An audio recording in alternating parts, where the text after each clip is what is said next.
Jailer gets 87, 93, 85, and 86 on 4 algebra tests. What must he get on her 5th test in order to get an average of 88? So gamitin lang natin ang formula para sa average. So ang symbol for average is x bar. So that is equal to summation of x. Ito yung total over n. Okay, so ano ang given na average natin? 88 daw. And then meron tayong 4 na test. Hinahanap natin yung pang-5. Okay, so i-set up lang natin. So therefore, we have x bar is equal to 88 equals, i-add natin yung 4. So we have 87 plus 93 plus 85 plus 86. Hinahanap natin yung pang-5. So lagyan natin ng x. I-divide natin sa 5.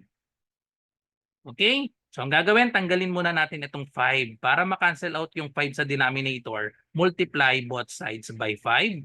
So cancel na ito. So therefore, 5 times 88, that is 440 equals, i-add natin itong 4. Kapag in-add natin yan, the answer is 351 plus x.